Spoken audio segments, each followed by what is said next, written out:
Ashama harka fuunii akkam jirtanii kabajamtoota fi jaalatamtoota chaayinaala ayyaantu asallaa jedhu jalatti argamtan nagaan koo bakka jirtanitti sinaa qaqqabu isiniin jechuun jaaladha. Egaa kagaa fi koomentii keessanii qabadhee karaa keessan dhufeetoo jira. Viidiyoo kana laayik sheer gochuu hin dagatina. Hiriyoota keessan biraan illee qaqqabaan isiniin jedha akkuma carraa. Warroonni sabiskiraayibiin goone waggaa jiraattan illee sabiskiraayibii godhummaatii keenya ta'a isiniin jechuun jaaladha. Keessattuu wantoota faayidaa qaban guyyaa guyyaadhaan asirratti darban hordoffaan affeerraa kooti. Warroonni afaan turtii gootan guddaa isaa galatoomaa isiniin jecha egaa karaa yaada kootii waa'ee koofartiitii fi ansoolatan qabadheetoo dhufe viidiyoo kana laala warroonni irraa fayyadamuu dandeessan gatiin isaatillee ka isinittan himaa gatiin isaa hagam akka ta'e irrattan isinii barreessa. Isin anuma faana turtii godha turtiin keessan nafaana haa turuu yaada soggaa qabaattan bilbila nan barreessa bilbila keessan.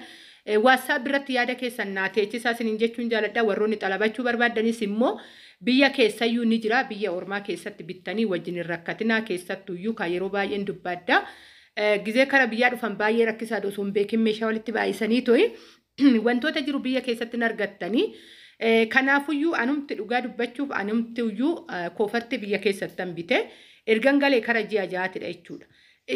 Yeroo tokko miicee jira biyya keenya ka awwaaratu jira waan ta'eef yeroo tokko miiceera wanta tokko homaayyuu hin taane jechuudha. Akkuma kan isaanii sayiniidha.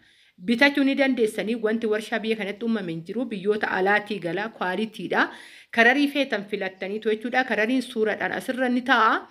Suurota san keessaa kan barbaadda kan footollee hin kaasin baay'een jiraachuu ni danda'u keessan isiniifan erga warroonni xalabachuu barbaadanii isiniin jechuu jaaladha. Ani yaada kiyya asumarratti xumuree jira. Egaa viidiyoo kana haga dhumaa dhaggeeffadha. Bilbilillee gatiin isaallee asumarra taa'an isiniin jedha. Asumarraa gatii isaarree baruu dandeessanii an asumarratti dhaabee kiraarii wajjiniin turtii godhaadha. Dhaggeeffachaa laallachaa gatii isaan isiniin jedha. Baay baay. Baay'een isin jaaladha baay'een isin kabaja bakka jirtanitti nagaa naa ta'a.